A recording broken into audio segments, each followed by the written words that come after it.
Hi everyone, today we're going to be talking about Aston stock, and I felt like it was a good opportunity to kind of recover this stock. There's a lot been going on with this stock recently, and I think 3 weeks ago, maybe 4 weeks ago, I made a video talking about Aston stock on my old channel, and that video is actually the most popular Aston stock video that is on YouTube right now, which is kind of crazy. I searched in Aston stock and it was the #1 video, so I feel like I'll recover the ground on this one. And as always, if you can smash that like button, that'd be absolutely amazing, guys, and hopefully this can come #2 on that YouTube search engine. But we're going to get stuck onto Aston. So when I made that video at the time, Aston was quite low down, and I actually rated the stock as not a buy at that time. And I'll be honest with you, my opinion hasn't changed that much, but I'm going to go through some of the ground that I've recovered since. So I've had a lot of people saying, has my mind changed? Because we look at the stock chart now and the stock is actually up 170% off its lows, which is fantastic. And if you did buy at that point, you bought perfectly the right point and you're up quite a bit. So well done if you managed to do that. But if you did try and do that over the last kind of year, you're probably down about 79%. So it does look good if you manage to pick right at the lows. You've done really well on that one. And obviously, the stock is still down absolutely huge over a year period. Now, I am someone that doesn't hate on stocks. Like, I do hope it works out for Aston Martin. I am a fan of the company. I'm a fan of the cars that they produce as well. I think some of them are really good, fantastic looking cars. So I am a fan of them. So I don't want to see them go bust. I hope everything works out for them. And as always, if you guys invest in them, I'm rooting for you. You know, even if I don't own the stocks, I only hope people make money in the stock market. That's like my #1 aim, is like to help people make money on the stock market. So even though if I don't rate a stock, I still want you to do well as investors.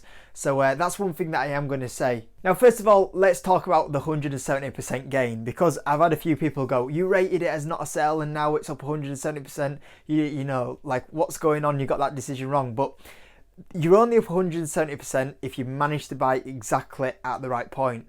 And there's a lot of risk with this stock, and you've kind of rolled the dice and you've got it right. So well done if you've done that. But look how many people are down on this position. If you bought in Aston Martin previously to like February time, you're still pretty much down on your position. Some people are down absolutely huge. And I am going to say right now, when I invest into stocks, I'm kind of rating them from like a 2 to 5 year hold. You know, I'm not talking short term with this stock.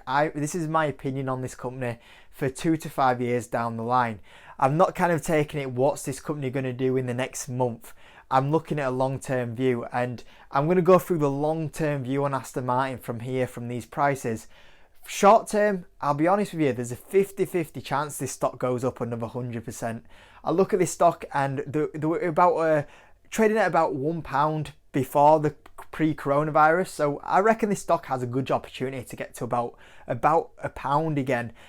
So it would offer nearly 100% upside really from these sort of prices. At the same time, there's a lot of risk that this could go down. People start taking the profit that have made that 170%. So I think, you know, there is potential that this goes up in the next month, but I'm going to say this view from a 2 to 5 year hold. So from a 2 to 5 year hold, what has gone on with this company? What's ahead of this company? Now, you're getting this company so cheap because the company is priced at bankruptcy prices. This is a company that you're going to pick up at bankruptcy levels, and that means there's a lot of risk with this company. Same time, if they turn it around, it's going to offer you a massive reward. But it's easy to see companies shoot up from these lows. You know, you only have to look at companies like Delta Airways, Carnival, something like a Cineworld, something like Aston Martin. A lot of these companies were starting to get that fear that they could go bankrupt. And even though we've kind of passed this peak of the coronavirus, there's still that little bit of fear around with some of these companies. So you've got to be really careful of that. Now, this company was actually probably more than likely going to go bankrupt this year. But luckily, Stroll has stepped in and he bought a stake in the company.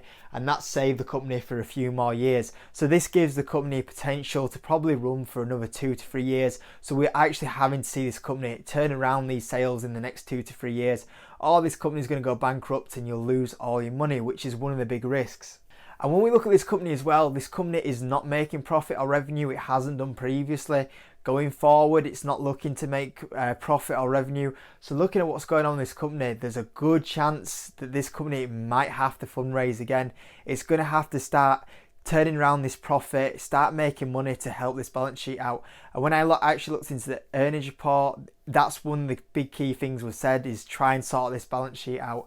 And I totally agree. It's the big thing that needs sorting out here is the balance sheet, and that's led to a lot of things in the future now being knocked back because it just wants to kind of start selling a lot of these vehicles that it's already got out there. It's looking to push that 2019 Vanquish a little bit more. Obviously, it's going to try hope on that capitalisation of the James Bond, the F1 team. It's obviously put a lot of into that. It's hoping that the DBX scales up really well, and it says the order book for that one's quite strong, so hopefully that works out for them. But it really needs to start churning out a profit and revenue for me to even get interested in this company, because it needs to start sorting out this balance sheet that's going on right now. Now, the good thing is I think someone from Aston actually watched my video and took some of my advice on, and my big advice was to change that management team, because they have done an awful job over the last few years. And that's what's happened. A lot of the management team has started to get cleared out now, and there's the new management team coming in, and it's kind of built that Mercedes partnership up a little bit more. There's a lot more of that Mercedes team coming into Aston Martin, which is great, a successful company that's been profitable. So the management team seems to be getting a lot stronger. They're bringing the right individuals in, so that gives it the best chance to survive, which is great. That's a good management decision from Aston Martin. But it's, you know, that's only the first part of the job, is getting them in. The second job is to turn it around, and that's the bigger job. So it's starting to make the right way to how it's going to achieve that profitability and revenue. So that's one thing that has gone on, and I think that's kind of why the stock's gone up a little bit more, because of that positive news of that management change. But the other two negatives is that on the earnings report, it actually was said that the electric cars for Aston Martin are now going to be delayed to 2025 as the earliest, which is a little bit of a negative. And also the balance sheet, obviously there's the balance sheet, which is a big problem, and how are they going to turn this around before that balance sheet catches up with them and they need to raise more cash probably in the next 2 to 3 years, which is the worrying thing. So I thought I'd talk about this one and say like an updated opinion on it, because I know there was it got nearly over 4,000 views last time I talked about Aston Martin. And like I say, my opinion doesn't change with this company. I think it's a company that I still won't buy. It has to do a lot more to kind of change my opinion. Start, getting closer to profitability and to start helping that balance sheet out. But it's starting to make the right calls with that management team. That was the big thing for me. So hopefully they start turning it around. But for me, I still can't buy in this company because I just can't see what's going to happen in that 2 to 5 years, and it's a risk. It's a roll of the dice, and like I say, sure, short term you can roll that dice. I think there's potential you could make a big short term game, a little bit more of a short term game. Let's talk 2 to 5 years. There's still a lot of risk with this company, and that's why I can't buy into it just yet at these sort of prices. But if you do, I do hope it works out for you, and I'm a fan of Aston Martin, so I hope they are a successful company and everything goes well for them. So I thought I'd talk about Aston Martin today, guys, and as always, if you can smash that like button, that'd be absolutely amazing. Subscribe if you haven't, and I'll see you on the next one.